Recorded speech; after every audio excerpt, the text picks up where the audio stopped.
बहुत दिनों से जाना चाहते हैं, तो उस कब तक आप उस जगह पे जाएंगे वो एक प्लान होना चाहिए, वो एक टाइम फ्रेम होना चाहिए। आपका प्लान है मान लो कि 4 धाम यात्रा करने का, ऐसे ही मैं एक प्लान लेती हूँ, या फिर कहीं पे किसी माउंटेन पे ट्रेकिंग करने का, सपोज करो बहुत लोगों का इंटरेस्ट होता है इन सब चीजों में, एडवेंचरस चीजों में। अगर आपका प्लान है, ठीक है ना, बंजी जंपिंग करने का आपका प्लान है कि करेंगे, तो फिर आप टाइम फ्रेम भी करोगे ना कि हाँ ठीक है, I will do it all these things before 35, before 40, before 45, क्योंकि उसके बाद आपका बॉडी पता नहीं है आपके प्लान को सपोर्ट करे ना करे, राइट।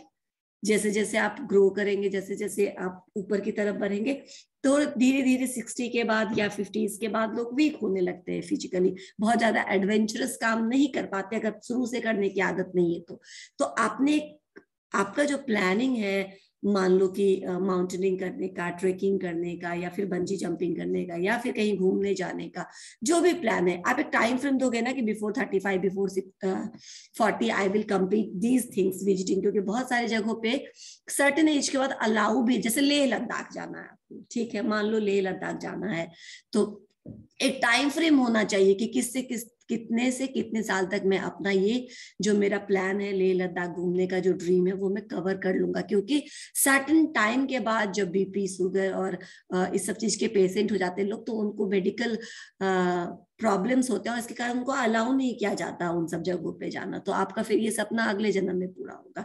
इसीलिए जब अगर आप छोटा ड्रीम है, बड़ा ड्रीम है, जो भी ड्रीम है, ठीक है ना, उसको एक टाइम फ्रेम के साथ अटैच कर दीजिए। बीसीए करने का प्लान है तो बीबीए करने का प्लान है तो ये 3 साल में खत्म करना है। समझ में आया? एक टाइम फ्रेम होना चाहिए आपके प्लान के साथ, अदरवाइज बिना टाइम के वो प्लान भटकता रह जाता है, कभी कंप्लीट नहीं होता। सेकंड पे चलते हैं, इट्स प्रिंसिपल ऑफ फ्लेक्सिबिलिटी, यानी your plan should be flexible. अच्छा ठीक है, बहुत ज्यादा फ्लेक्सिबल नहीं कर सकते, जब चाहे तब उसमें चेंजेस नहीं ला सकते, तो फिर वो प्लान ही क्या प्लान होगा जब आपको जब तब चेंज कर दोगे, then that is not plan. लेकिन आपके प्लान में ये स्कोप होना चाहिए कि कल को अगर बाहर फ्यूचर में कुछ ऐसा चेंजेज हो गया, अगर कुछ ऐसे सिचुएशंस आ गए इन्वायरमेंट में जिसके कारण आपको अपने प्लान्स इधर स्टॉप करने पड़ेंगे, या फिर अगर आप चाहते हैं कि वो एग्जीक्यूट होता रहे, तो आपको अपने प्लान में थोड़ा सा चेंज, थोड़ा सा एकोमोडेशन लाना पड़ेगा, ताकि वो जो चेंज हुआ है इन्वायरमेंट में उस चेंज को इनकॉर्पोरेट कर सके, आपका प्लान थोड़ा फ्लेक्सिबल हो।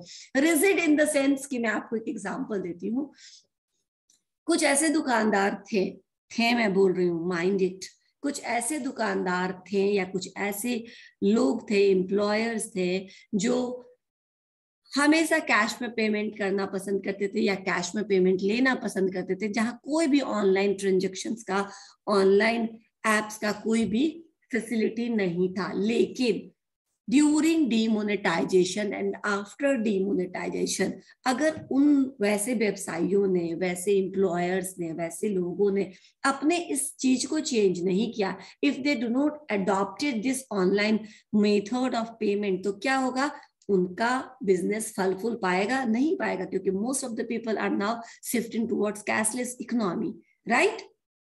तो आपको दिख जाएगा चाय वाले की दुकान में, ठेले वाले की दुकान में, कि आपको वहां भी पेटीएम लगा हुआ दिख जाएगा, गूगल पे दिख जाएगा, दिखता है कि नहीं? बिकॉज क्यों? क्योंकि उन्होंने, वो फ्लेक्सिबल थे, वो समय के साथ साथ चेंज किया अपने अवधारणा को, समय के साथ साथ चेंज किया अपने प्लान को, और इस मोड में भी क्या किए, वो काम को अपने लिए एप्ट हो गया, उस पर्टिकुलर चेंजेस को उन्होंने अपने प्लानिंग में, अपने वर्क ऑफ एक्शन में ढाल लिया, राइट। तो ये फ्लेक्सिबिलिटी होना जरूरी है आपके प्लान में। इतनी फ्लेक्सिबिलिटी होनी चाहिए कि आप उसमें जो फ्यूचर में जो कुछ भी ऐसा आया, अनप्रेडिक्टेबल सिचुएशन आ गया, कुछ एडवर्स सिनेरियो क्रिएट हो गया, तो आपका प्लान उस एडवर्स सिनेरियो को भी कोप अप कर ले, ठीक है? ओके, नेक्स्ट चलते हैं प्रिंसिपल। मैं एक बार पहले पढ़ा देती हूँ, फिर मैं अनम्यूट कर दूंगी, आपको जो भी पूछना होगा फिर पूछ सकते हैं।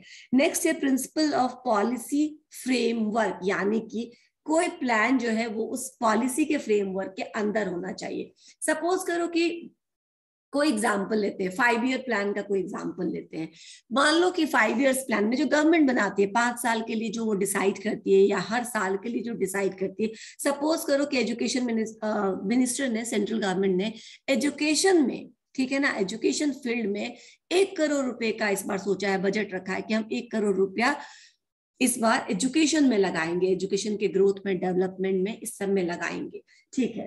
अब पॉलिसीज जो बनेगी, यानी कि अब जो एचआरडी मिनिस्टर, ठीक है ना, एजुकेशन मिनिस्टर जब पॉलिसीज क्रिएट करेगी तो वो हमेशा ध्यान में रखेगी क्या, सबसे पहले वो ध्यान में ये रखेगी कि हमको कितना बजट एलोकेट किया गया है, यानी कि उनका जो भी प्लानिंग रहेगा वो क्या रहेगा, वो 1 करोड़ के अंदर कवर अप हो जाना चाहिए, राइट, उसको एक्सीड नहीं करना चाहिए, क्योंकि उस बार के एनुअल ईयर में जो उनको बजट दिया गया वो 1 करोड़ का दिया गया। जस्ट एन एग्जाम्पल, समझ में आ रहा है? तो आपका जो भी प्लान है वो उसी में कवर अप हो जाना चाहिए ना, राइट? बिल्कुल। तो वो जो प्लान है, जो पॉलिसी, एक policy is, you can understand policy like a boundary, ठीक है ना। पॉलिसी क्या है, मान लो कोई प्रीमिसेस है, उसका एक बाउंड्री है, ठीक है, कोई भी एरिया है जिसको आपने एक जगह बाउंड्री से घेर दिया है, तो जो भी उस कंपनी का या उस जगह का काम होगा वो उसी बाउंड्री के अंदर होगा। उस बाउंड्री के बाहर दूसरे का जमीन है, दूसरे का प्रीमिसेस शुरू हो जाता है, वहां आप काम नहीं कर सकते। Similarly policy framework is the same thing. आपके जो भी प्लान्स है that should come under that particular policy, आप उसको, उसके अगेंस्ट नहीं जा सकते। आप खुद पॉलिसीज बनाते हैं और तब पॉलिसीज के हिसाब से अपना प्लान बनाते हो, ना कि उसको ओवरलैप करते हुए आप निकल जाते हैं। क्लियर?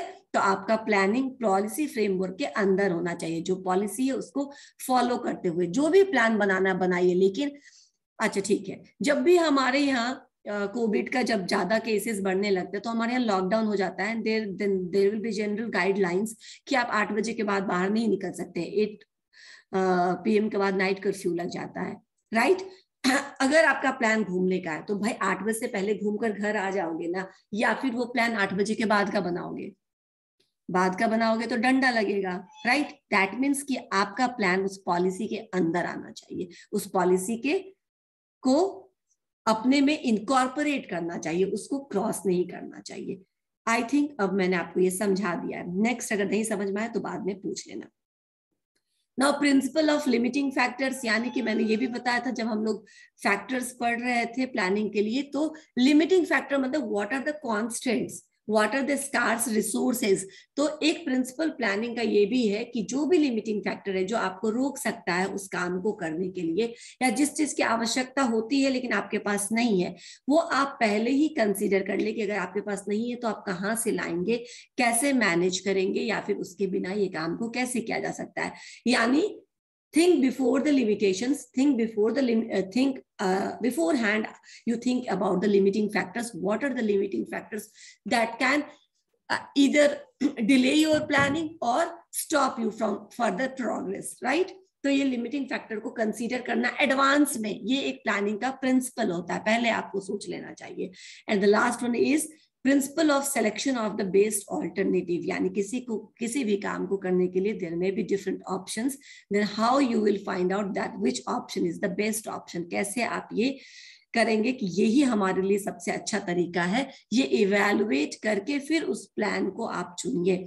हड़बड़ी में किसी भी एक प्लान के साथ एंड अप उतर जाना और फिर उसके साथ फेल हो जाना, ये सही नहीं है। इससे पहले आप किसी भी काम को शुरू करें, you make plans and then evaluate plans in the light of other plans, other options, and फिर आप उसमें से जो बेस्ट ऑल्टरनेटिव है उसको पिक करिए, ताकि आप मिनिमम कॉस्ट में, मिनिमम एफर्ट एनर्जी में उस चीज को अचीव कर सके। ठीक है, these are the principles of planning. Okay, again this is the thing, factors that may make planning effective. वही बात है, कौन कौन से फैक्टर्स प्लानिंग को इफेक्टिव बनाता है। तो सबसे पहले क्या कि रिलायबल फैक्ट्स, यानी कि जब भी आप प्लान कर रहे हैं, जब भी आप फॉरकास्ट कर रहे हैं, जब भी आप फ्यूचर के बारे में कुछ ब्लूप्रिंट तैयार करें, तो मेक श्योर कि जो आपका ब्लूप्रिंट है वो रिलायबल फैक्ट्स पर बेस्ड हो, राइट। यानी कि जो आपके पास फैक्ट्स एंड फिगर्स है उस पर आपने कुछ तो समय दिया है, कुछ तो रिसर्च किया है, ऐसे ही नहीं आपने कहीं से उठा लिया। गवर्नमेंट के बहुत सारे प्लान बनता है on the basis of consensus, जनगणना। इसीलिए आप देखते होंगे कि कुछ कुछ सालों पर गवर्नमेंट क्या कराता है, कंसेंसस कराता है, घर घर जाकर के लोग पता करते हैं कि कितने मेंबर्स है, कितने लोग हैं, कितने लोग एम्प्लॉयड है, कितने लोग above 18 है, कितने लोग बिलो 18 है, डिफरेंट टाइप्स ऑफ कंसेंसस। ये क्यों गवर्नमेंट करवाती है? ताकि वो अपने जो फर्दर प्लान्स होगा उनका, वो उस जनसंख्या, उस पॉपुलेशन के हिसाब से कर सके, राइट। तो ये रिलायबल, अगर ये जनगणना अगर रिलायबल है, अगर भरोसेमंद है, तब तो ठीक है। नहीं तो मान लो अगर किसी ने घर में बैठ करके सब सारा क्वेश्चन आंसर खुद ही, okay yes I know government is not going to take feedback from the government कि क्या आपके यहाँ आया था कोई जनगणना करने के लिए, क्या आपने बताया था, ये सब गवर्नमेंट नहीं चाहती है चेक कर दें। ये उसी पर डिपेंड करता है, जो लोग कर रहे होते हैं उनके ही चीज पर ये गवर्नमेंट डिपेंड करता है कि हाँ उन्होंने किया होगा ये डेटा कलेक्शन, क्योंकि उनका फर्दर प्लान इसी डेटा पर बेस्ड होगा। तो अगर ये डेटा गलत होगा तो उनका प्लान बिल्कुल सही नहीं हो सकता है, राइट। लेकिन अगर ये डेटा सही है तो फर्दर प्लान सही होगा। इसीलिए प्लानिंग से, जब भी प्लानिंग करे तो जो फैक्ट्स हैं, जो डेटा हो, वो रिलायबल होना चाहिए, बनावटी या फेक डेटा नहीं होना चाहिए। Second is ensuring employees participation in planning. Whenever you are planning, हम organizational लाइट में इसको पढ़ रहे हैं, तो whenever in any organization they plan, make sure कि आपने अपने प्लानिंग का हिस्सा अपने एम्प्लॉइज को बनाया है। तो क्या मिलेगा आपको? आपको आपके एम्प्लॉइज का प्लानिंग को बनाते समय भी सपोर्ट मिलेगा और उसको एग्जीक्यूट करते समय भी आपको पूरा सपोर्ट मिलेगा। क्योंकि वैसे प्लान्स जो सिर्फ बोले, जो सिर्फ थोपे जाते हैं, मतलब जहां पे कोई पार्टिसिपेशन नहीं दिया जाता है एम्प्लॉइज को, बस आपके ऊपर थोप दिया जाता है कि this is our plan and you are suppose to follow them, उसमें बहुत ज्यादा मन से वो जुड़े हुए नहीं होते। They just do for the sake of doing that particular thing. उनका उसमें हार्ट एंड सोल नहीं होता, क्योंकि उनको इस चीज का डर नहीं होता कि अगर ये प्लान एग्जीक्यूट नहीं हो पाया, फेल हो गया, तो हमारे ऊपर कोई ओनस या रिस्पॉन्सिबिलिटी आएगी, ठीक है ना। वो तब होगा जब you are yourself a member of that particular planning committee. जब आपको उस प्लानिंग कमिटी का मेंबर बना दिया जाएगा और बोला जाएगा तुम बताओ क्या सही रहेगा, ठीक है ना। और तब आपने कोई आइडिया दिया है, फिर अगर वो फेल हुआ तो आपकी जिम्मेदारी बन जाएगी। इसीलिए वैसे टाइम में जब ज्यादा रिस्पॉन्सिबिलिटी या ओनस हो जाता है एम्प्लॉयज का, उस समय वो ज्यादा जिम्मेदारी से काम करते, तो उनको ज्यादा रिस्पॉन्सिबल बनाने के लिए, अपने प्लान को सक्सेसफुल बनाने के लिए एक अच्छा ये है फैक्टर है प्लानिंग के लिए कि आप पहले प्लानिंग से पहले उसमें एम्प्लॉयज को ऐड करिए, उनका मत पूछिए, उनको लीजिए, पूछिए कि ये what is right, what is wrong, how we can solve this problem. फिर प्लान करिए, फिर आपको पूरा सपोर्ट मिलेगा उस प्लान में एग्जीक्यूशन का। थर्ड है studying deeply the external environment. वही चीज है, whenever you collect facts and figure, from where you collect the facts and figure, you collect this facts and figure from the consumer, from the supplier, from the area around you, ठीक है ना। आप उनसे बातचीत करके ही तो ये facts and figures लेते हैं। तो आपको एक्सटर्नल एनवायरमेंट को बहुत अच्छे से स्टडी करने की जरूरत है। किसी भी बिजनेस को तुम लॉन्च करने जा रहे हो, read about the needs of the consumers, find out what are their basic needs, क्या उनका इनकम ग्रुप है, वो कितना खर्चा करेंगे इस तरीके के प्रोडक्ट पे, करेंगे भी कि नहीं करेंगे, राइट। ये सारे चीज, तो जितने गवर्नमेंट पॉलिसीज है, डेमोग्राफी है, कंज्यूमर है, ज्योग्राफिकल डिस्ट्रीब्यूशन है, हर या फिर जो एक्सपोर्ट इंपोर्ट का पॉलिसीज है, फॉरेन एक्सचेंज में जो पॉलिसीज है, हर कॉम्पिटिटर्स के बारे में, all these makes external environment. तो आप सबके बारे में पता करिए, सबके बारे में स्टडी करिए एंड देन फाइंड आउट कि क्या ये आपके प्लान को सपोर्ट करेगा या बहुत ज्यादा एडवर्स है, आपका जो प्लान हो उसमें कोई भी चीज सपोर्टिंग नहीं है आज की सिचुएशन में। तो इसलिए प्लान करने से पहले जो एक्सटर्नल एनवायरमेंट है उसको स्टडी करना, उसके बारे में जानकारी रखना बहुत जरूरी है। अदरवाइज क्या होगा, वो प्लान फिर से फेल हो जाएगा। क्यों प्लान फेल हो जाएगा? क्योंकि आपने पता ही नहीं किया कि क्या बिहार में, सपोज करो, मैं अगेन ये एग्जांपल देती हूँ कि सपोज करो बिहार में ड्राई स्टेट है बिहार, राइट। अब कोई सोचता है कि मैं अल्कोहल का बिजनेस करूं, बिना कोई रिसर्च किए, बिना पता किए आ गया और यहाँ पे कोशिश करने लगा, तो होगा क्या? नहीं होगा। उसको तो लाइसेंस ही नहीं मिलेगा, राइट। तो फिर उसकी सारी प्लानिंग ऐसे ही पेपर पे रह जाएगी, वो किसी दूसरी जगह पे जाके कर सकता है, लेकिन बिहार में उसका कोई काम नहीं चलेगा। तो पहले तो तुम स्टडी करोगे ना कि यहाँ पे गवर्नमेंट की पॉलिसीज इस बारे में क्या बोलती है, यहाँ पे इकोनॉमिक पॉलिसीज इस बारे में क्या है, इसमें लोगों का मत क्या है, सब कुछ देखने के बाद ही आप उस काम को कर सकते हैं। क्लियर? ठीक है। इससे आपको पता चलेगा कि उस जगह पे, उस लोकेशन पे उस चीज का डिमांड है या नहीं है। नेक्स्ट आते हैं adopting the regular training system. Why regular training system for planning. मैंने आपको इससे पहले बताया था कि एम्प्लॉयज का प्लानिंग में पार्टिसिपेशन होना बहुत जरूरी है, राइट। अगर वो पार्टिसिपेट आप नहीं कराते तो वो अनमने ढंग से आपका काम करते हैं, बहुत ज्यादा उसमें इन होकर के, बहुत ज्यादा उसमें डीप जा करके उसको सपोर्ट नहीं करते हैं। ये ट्रेनिंग सिस्टम इसी का हिस्सा है। अगर आपने उनको पार्टिसिपेशन का मौका दिया या नहीं दिया है और आप कुछ प्लान कर रहे हैं, तो प्लानिंग को एग्जीक्यूट कौन करेगा? ऑल द टीम मेंबर्स, ठीक है, तभी वो काम एग्जीक्यूट हो पाएगा। टीम मेंबर्स मेंटली इस बात को समझ नहीं पा रहे कि ये काम क्यों किया जा रहा है, ये चेंज क्यों इंट्रोड्यूस किया जा रहा है, ठीक है, बिना ये बताए कि हम क्यों ऑनलाइन माध्यम से पढ़ा रहे हैं। अरे कितना अच्छा तो था, ऑफलाइन माध्यम में पढ़ाते थे, सारे बच्चे आते थे, इंटरेक्ट करते थे, पूछते थे। मुझे ये तरीका पसंद नहीं पढ़ाने का। Before addressing the need of this particular thing, why we need to shift online and offline mode both, because ऐसे ऐसे हालात हैं, ज्यादातर गवर्नमेंट के तरफ से इस तरह के लॉकडाउन के या इस तरह के अभी निर्देश आते रहेंगे, और ना भी निर्देश आए तो भी डर है कि कोविड का स्प्रेड हो सकता है, इसलिए हम लोग ऑनलाइन माध्यम से पढ़ा रहे हैं। इसके एडवांटेज ये है कि बच्चों के पढ़ाई नहीं छूटेंगे, आपका एम्प्लॉयमेंट नहीं रिस्क पे जाएगा, राइट। एम्प्लॉयमेंट भी अदरवाइज रिस्क पे जा सकता है ना, अगर कॉलेजेस बंद हो जाए 1 साल के लिए, 2 साल के लिए, तो बंद हो जाएगा, एम्प्लॉयमेंट खत्म हो जाएंगी लोगों की, तो ये सब चीजें बची रह जाए। इसीलिए हमको जरूरत है कि हम दोनों ही मोड में कंफर्टेबली स्विच कर सके, राइट। अब समझ में आ गया मतलब कि क्या मतलब है। तो जब तक हम मेंटल लेवल पे इस बात को नहीं समझेंगे, तब तक उस चेंज को सपोर्ट नहीं करेंगे। when once we understand why this change is introduced, then we stop resistance towards that particular। normally हर एक ह्यूमन बीइंग का ये कैरेक्टरिस्टिक्स होता है, कोई भी हो, मैं हूं, तुम लोग हो, या कोई भी बड़ा आदमी हो, छोटा आदमी हो, everybody don't like to change, ठीक है ना। वो क्योंकि वो एक कंफर्ट जोन में चले जाते हैं।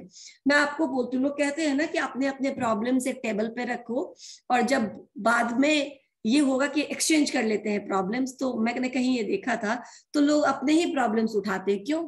क्योंकि वो जैसा भी प्रॉब्लम है, ठीक है ना, वो उसमें यूज टू हो गए हैं, वो उसमें एडजस्ट कर गए हैं, उसमें अब कंफर्ट जोन भी उनका लगता है, उस प्रॉब्लम में ही उनको अपना कंफर्ट लगता है। वो तुम्हारा प्रॉब्लम उनके लिए नया है, भले ही छोटा प्रॉब्लम है, लेकिन उसमें उसको फिर से एडजस्ट करना पड़ेगा। कोई एडजस्ट नहीं करना चाहता, कोई चेंजेस नहीं चाहता अपने लाइफ में, क्यों? क्योंकि उस पर्टिकुलर जोन में वो कंफर्टेबल हो गया है, और जहां पे कंफर्टेबल हो गया वहां से निकलने की क्यों बात करें हम।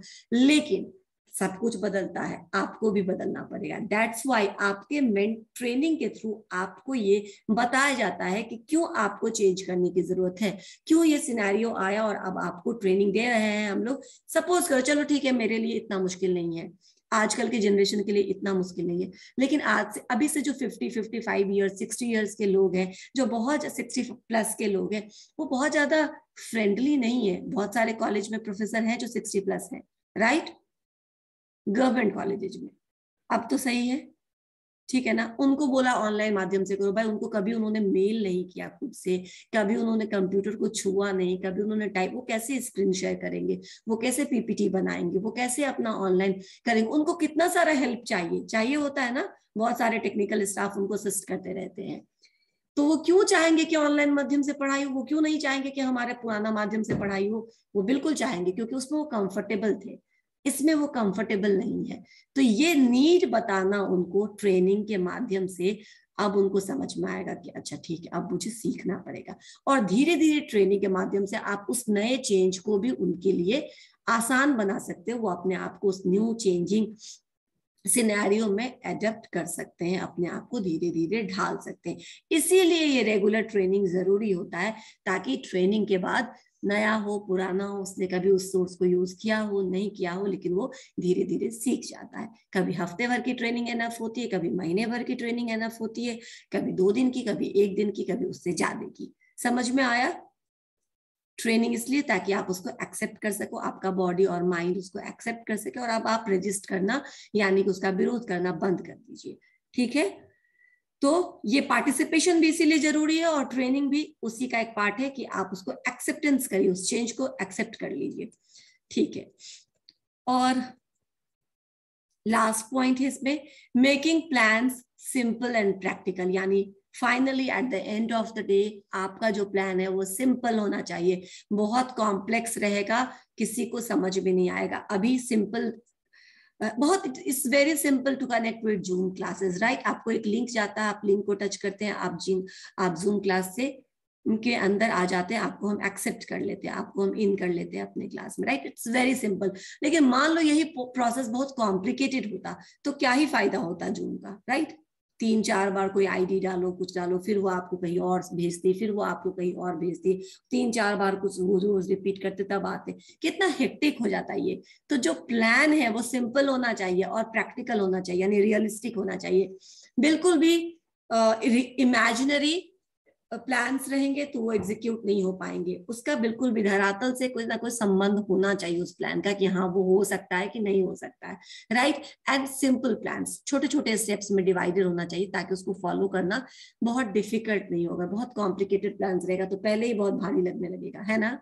किसी किसी एग्जाम का सिलेबस इतना बड़ा होता है कि कोई सोचता ही नहीं कि हम इसमें फॉर्म भरेंगे, राइट? क्योंकि बहुत कॉम्प्लिकेटेड लगता है, राइट? तो वो सिंपल अगर है तो anybody can take a chance to go there, लेकिन अगर वो डिफिकल्ट लगता है तो छोड़ देते हैं, बहुत डिफिकल्ट है ये काम, हम नहीं करते, है ना? ओके, तो वो प्लान या फिर आपका जो काम, जो आपने एजेंडा बनाया, that should look simple, that should be simple in follow, और वो लोग उसको आसानी से फॉलो कर सके तो वो ज्यादा अच्छा है। तो प्लान सिंपल होने चाहिए एंड प्रैक्टिकल होने चाहिए। यहां तक हो गया हमारा फैक्टर्स, इंपॉर्टेंस, प्रिंसिपल। देखिए मैं आपको बताती हूँ, ये सब कुछ नहीं आता, आप जान लीजिए सब कुछ, ठीक है? लेकिन जो फैक्टर्स था उस प्रिंसिपल को भी फैक्टर में उठा के लिख दोगे तो गलत होगा क्या?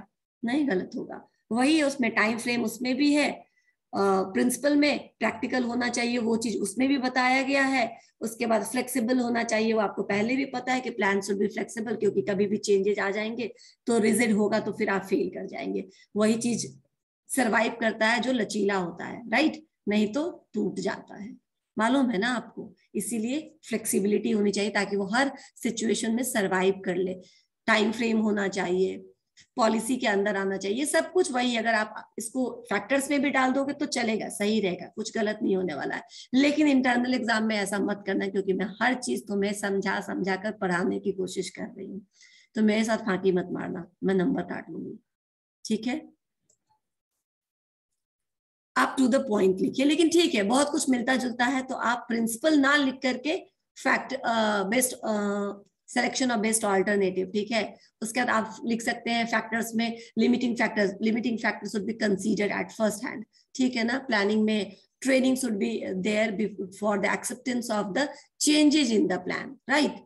ऐसे करके आप लिख सकते हैं। तो ये सारा कुछ हो गया, importance, factors, principles of planning, और प्लानिंग क्या है और इसकी जरूरत क्यों पड़ती है। क्यों पड़ती है? क्योंकि कॉस्ट को मिनिमाइज करता है, क्योंकि ये आपको फोकस्ड रखता है, क्योंकि कंट्रोल एक्सरसाइज करना आसान हो जाता है प्लानिंग के हेल्प से। तो आप ये सब लिख सकते हैं। Now this is the important thing, the process of planning. कई बार ये क्वेश्चन में आ सकता है कि प्रोसेस ऑफ प्लानिंग क्या है, यानी क्या प्लानिंग प्रोसेस मतलब सिंपल होता है, प्रक्रिया। अगर कोई भी काम को करने के लिए आप जो भी एक्टिविटीज कर रहे हैं, all activities are the part of process. ये एक सीक्वेंस में होता है, यानी प्रोसेस हमेशा सीक्वेंस में होता है। ठीक है, आपके पढ़ाई का भी एक प्रोसेस है, राइट? आप ग्रेजुएशन में बिना 10th किया आ गए क्या? नहीं आए। तो पहले 10th किया, फिर 11th 12th किया, और फिर ग्रेजुएशन में आए, और फिर आप मास्टर्स डिग्री में जा सकते हैं। डायरेक्ट मास्टर्स में नहीं जा सकते। तो सीक्वेंस नजर आ रहा है ना, पढ़ाई का भी, स्कूल से यूनिवर्सिटी का में जाने का भी एक सीक्वेंस है, आप वैसे आगे बढ़ेंगे। हर एक काम का एक प्रोसेस है, रोटी बनाने का प्रोसेस है, सब्जी बनाने का प्रोसेस है, होमवर्क करने का प्रोसेस है, क्लास लेने का प्रोसेस है। Everything had different activities, a series of activities को आप क्लब करके प्रोसेस बोल सकते हैं, लेकिन ये एक्टिविटीज सिस्टमेटिक होने चाहिए, ठीक है ना? ऐसे कहीं से कहीं लिखेंगे तो फिर वो प्रोसेस नहीं हुआ, ठीक है ना? एक तरीके से सिंपल अगर हम बोलते हैं रोटी बनाने का प्रोसेस बोलो तो सिंपल है कि पहले आटा चाल के लेते किसी भगोने में, पानी डालते हैं, मिलाते हैं, तो फिर उसका डो तैयार होता है, फिर उसको छोटा छोटा उसका बॉल्स बनाते हैं, रोल करते हैं, उसके बाद सेक देते हैं, उसके बाद पफ कर देते हैं, फिर निकाल लेते हैं, हो गया एक प्रोसेस खत्म। ठीक है, अब पहले तुम बोलो कि हम उसको तवे पे डाल देते हैं, फिर तुम बोलो भगोने में आटा लेते हैं, फिर तुम बोलो पानी डालते हैं, फिर तुम बोलो सेक लेते हैं। अब ये प्रोसेस नहीं हुआ, it should be in systematic order, right. Planning का भी अपना प्रोसेस है, उसको बहुत सारे स्टेप्स में आप ब्रेक कर सकते हैं, और कंट्रोलिंग पढ़ेंगे, ऑर्गेनाइजिंग पढ़ेंगे, हर चीज का प्रोसेस है, लेकिन that should follow a systematic way. सबसे पहले प्लानिंग प्रोसेस में दीज आर द पॉइंट्स, ठीक है ना। अच्छा, एक और बात, इस प्रोसेस को आप इलैबोरेट भी कर सकते हैं और क्लब भी कर सकते हैं। सीधा कोई सीधा बोले कि हम आटा लेते हैं, उसका डो बनाते हैं, ये भी चलेगा, राइट। डो का फिर बॉल्स बनाते हैं, बेलते हैं, और फिर उसको तवे पे डालते हैं, सेक करके निकाल लेते हैं, ये भी चलेगा, राइट। कोई बोले कि पहले आटा चालते हैं, फिर पानी लेते हैं, फिर डो बनाते हैं, इलैबोरेट करे तो भी चलेगा। आपका क्या हो सकता है, मैं ये कहने का ये मतलब है कि ये जो डिफरेंट स्टेप्स है, इसमें से आप एक आध स्टेप को एक साथ क्लब भी कर सकते हो, समझे। जैसे कि हमने एक प्रोसेस में अलग अलग बोला कि आटा निकाला, पानी लगाया, डो लगाया और गोला किया, और एक में सीधा बोले कि डो लगाया और गोला किया, ठीक है ना। वो आप अलग अलग भी कर सकते हैं, एक साथ भी क्लब कर सकते हैं, तो स्टेप्स छोटा या बड़ा हो जाएगा, लेकिन काम सारे होंगे सीक्वेंस में ही।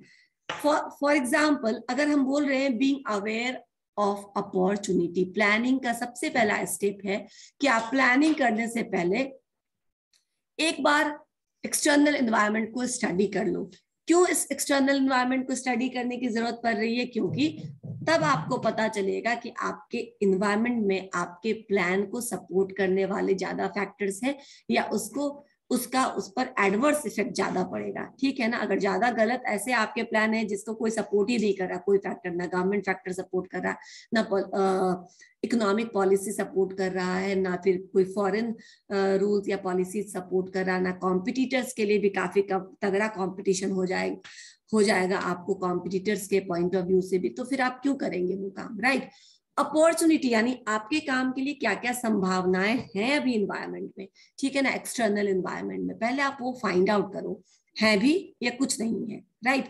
तो फर्स्ट ऑफ ऑल प्लानिंग करने से पहले what will you do, opportunity यानी कि क्या क्या संभावनाएं हैं ग्रोथ के, या कुछ संभावनाएं नहीं है, इसके लिए आप पहले एक स्टडी करिए एक्सटर्नल इन्वायरमेंट का, ठीक है। और इसको हम स्वॉट एनालिसिस भी कहते हैं, strength, weakness, threat and opportunities. तो जो थ्रेट्स एंड अपॉर्चुनिटीज है वो कहाँ होते हैं, वो इन्वायरमेंट में होते हैं, ठीक है ना।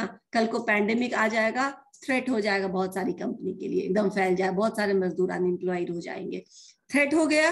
अपॉर्चुनिटीज, जूम वाले की बल्ले बल्ले, राइट, क्योंकि लोग ऑनलाइन काम करने लगेंगे, उसके लिए अपॉर्चुनिटी हो गया। क्लियर?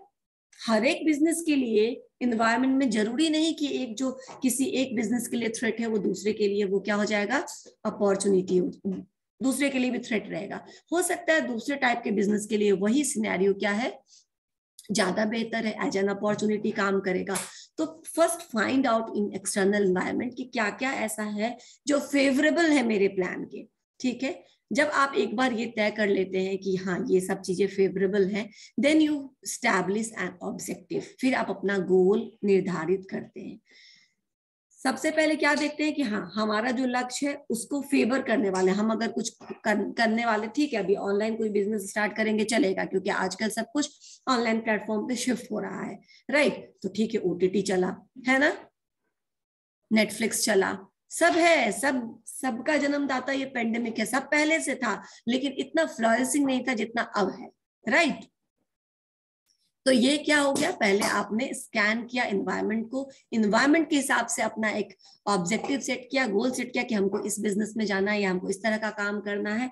उसके बाद considering the planning premises, considering the planning premises का मतलब है अब आप क्या कर रहे हैं, अब आप अपने रिसोर्सेज को खंगाल रहे हैं, अपने थ्रेट एंड अपॉर्चुनिटी मैंने कहा एक्सटर्नल एनवायरनमेंट में है, लेकिन स्ट्रेंथ एंड वीकनेस आपके अपने अंदर है, ठीक है ना। आपका क्या वीकनेस है वो आपको अपने अंदर, यानी कि एक ऑर्गेनाइजेशन को अपने अंदर फाइंड आउट करना पड़ेगा कि कौन कौन सा पॉइंट है जहां पे हम थोड़े ढीले पड़ जाते हैं, हमारे अंदर कमी है, हम जिसको नहीं अच्छे से कर पाते हैं, और कौन कौन सा पॉइंट है जो हमारा स्ट्रेंथ है, हमारे मैन पावर हमारे स्ट्रेंथ है, ठीक है, हमारे स्टूडेंट्स हमारे स्ट्रेंथ है। तो क्या हमारा स्ट्रेंथ है और क्या हमारा वीकनेस है, एक बार जब हम ये पता कर लेंगे, उस बेसिस पे अपना प्लान आगे फर्दर करेंगे। जो वीकनेस है उसको क्या करेंगे, कम करने की कोशिश करेंगे, और जो स्ट्रेंथ है उसको कैपिटलाइज करेंगे, उसको बढ़ाएंगे, ठीक है, और उसका फायदा हमको मिलेगा। तो प्लानिंग प्रीमिसेस का मतलब है जो आपके पास लिमिटिंग फैक्टर है, क्या है, नहीं है, क्या अवेलेबल है, इन सब चीजों को पहले क्या कर लेना, एक बार देख लेना, और देन उस प्लानिंग प्रीमिसेस के अंदर, यानी what are the limiting factors, what are the resources required to execute that particular plan, according to that particular thing what you do, you generate और develop different alternative course of action. ठीक है, आपके पास जितना चीज रहेगा उसी के basis पर आप काम करोगे ना, तो आप उसको मद्देनजर रखते हुए बहुत सारे ऑल्टरनेटिव कोर्सेस फाइंड आउट करोगे, उसको बढ़ाओगे कि क्या क्या विकल्प है इस काम को करने का। ठीक है, बहुत सारे विकल्प रहते हैं किसी भी काम को, ठीक है, हमें नहीं पता चलता, but there are lot of options, ठीक है ना। जब बहुत सारे ऑप्शंस है तब सारे ऑप्शंस को कंपेयर करेंगे हम, ठीक है, कंपेयर करेंगे कि हमारे अभी के हालात में क्या है जो हमको सबसे ज्यादा सूट करता है, right.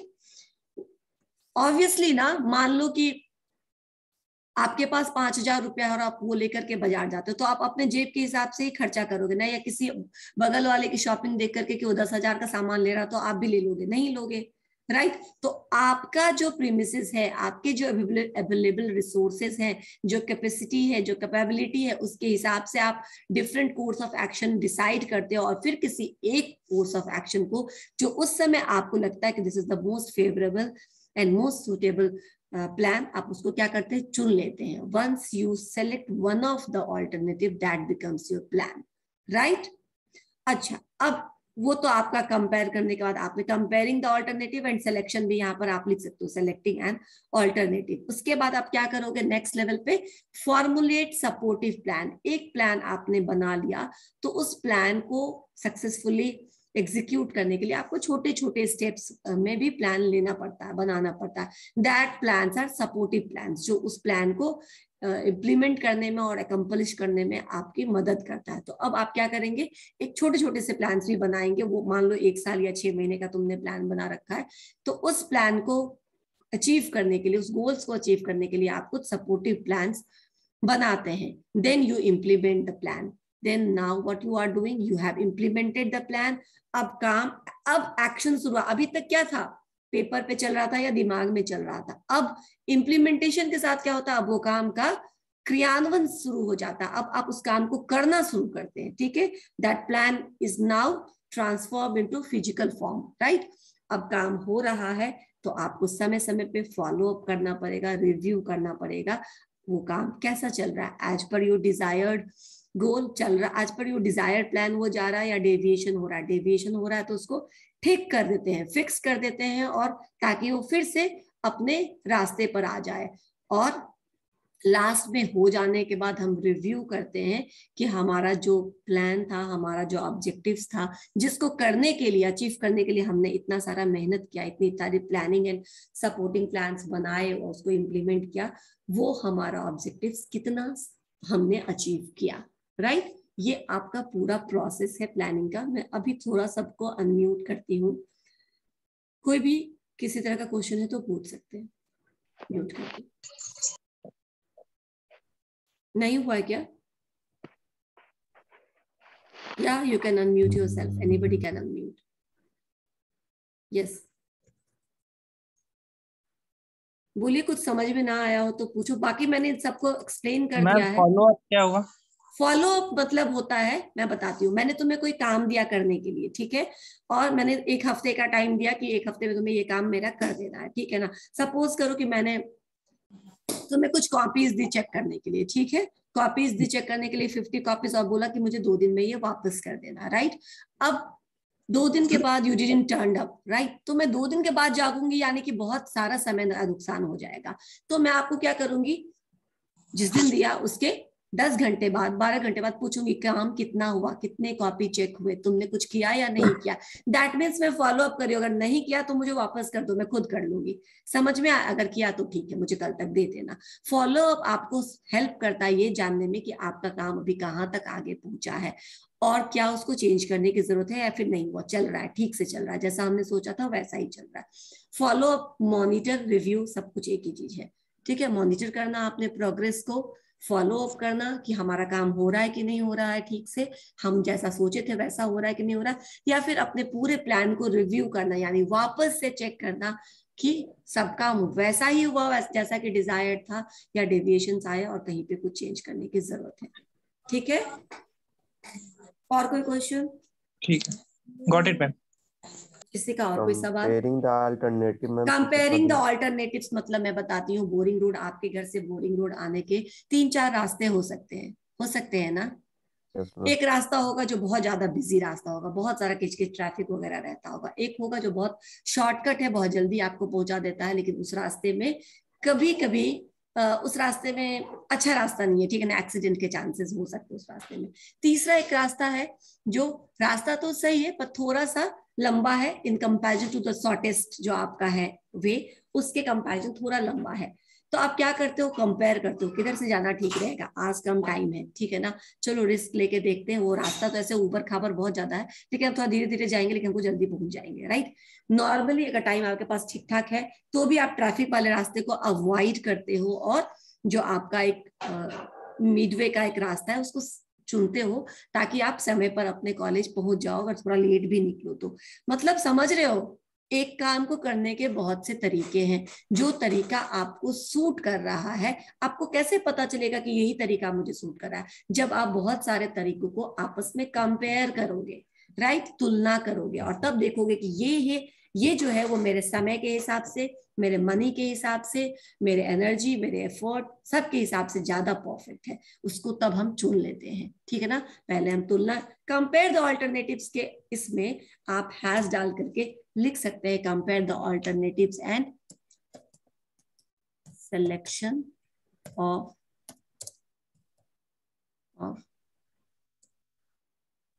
One of them, selecting one of them. एक मिनट में इसको ठीक कर देते हैं।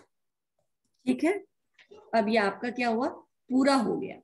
इस दोनों को मैंने क्या किया, एक जगह क्लब कर दिया। अभी जो मैंने शुरू में बताया था ना कि दे आर डिफरेंट स्टेप्स, तो आप इसको कंपेयरिंग द ऑल्टरनेटिव्स के बाद नेक्स्ट एक स्टेप में लिख सकते थे सेलेक्टिंग वन ऑफ देम, और मैंने उसी में क्लब कर दिया comparing the alternatives and selecting one of them, right.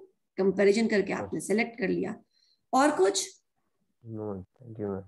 ठीक है, अब हम लोग अटेंडेंस बना लेते हैं, थोड़ी देर के लिए शांत रहेंगे आप लोग, शांत। पीडीएफ भेज दीजिएगा मैम ग्रुप में। बिल्कुल, इससे पहले के सारे पीडीएफ है ना आपके पास? पीडीएफ है मैम इससे पहले के? यस मैम है। ठीक है, मैं प्लानिंग का भेज दूंगी। अभी 2 मिनट थोड़ा हाँ परविंदर आपको कुछ पूछना था क्या? No ma'am. ठीक है, अभी 2 मिनट सब लोग म्यूट कर लो खुद को, मैं बोलूंगी, पहले बैच 1 का अटेंडेंस लेंगे फिर बैच 2 का लेंगे, 2 मिनट म्यूट कर लो। Okay ma'am.